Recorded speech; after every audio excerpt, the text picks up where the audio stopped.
ગુજરાતમાં ફરી ભારે વરસાદનો એલર્ટ. અંબાલાલ પટેલની નવી આગાહી મુજબ 8 થી 15 ઓગસ્ટ વચ્ચે મેઘતાંડવની શક્યતા. ઉત્તર ગુજરાત, મધ્ય ગુજરાત અને દક્ષિણ ગુજરાત સહિત અનેક જિલ્લાઓમાં ભારેથી અતિભારે વરસાદ વરસી શકે છે. વધુ અપડેટ માટે જોડાયેલા રહો વાર્તા ન્યૂઝ સાથે. હવે જોવા જઈએ તો 5મી ઓગસ્ટથી હવામાનમાં પલટો આવશે. તારીખ 8 ઓગસ્ટથી 15 ઓગસ્ટ વચ્ચે વરસાદ થવાની શક્યતા રહેશે. બંગાળની ઉપસાગરના કારણે વરસાદ થવાની શક્યતા રહેશે. દક્ષિણ ગુજરાતમાં ભારે વરસાદ ઝાપટા પડવાની શક્યતા રહેશે. ઉત્તર ગુજરાતના ભાગોમાં હળવાથી લઈને 3 કે 4 ઇંચ સુધીનો વરસાદ થવાની શક્યતા રહેશે.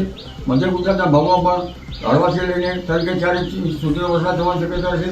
કચ્છના ભાગમાં પણ વરસાદ થવાની શક્યતા રહેશે. સૌરાષ્ટ્રના ભિન્ન ભાગોમાં પણ વરસાદ થવાની શક્યતા રહેશે.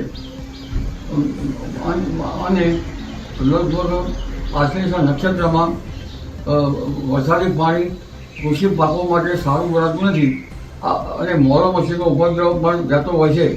એટલે આશ્લેષા નક્ષત્રમાં વરાપ થઈ ખેડૂત ભાઈને કૃષિ કાર્ય કરવા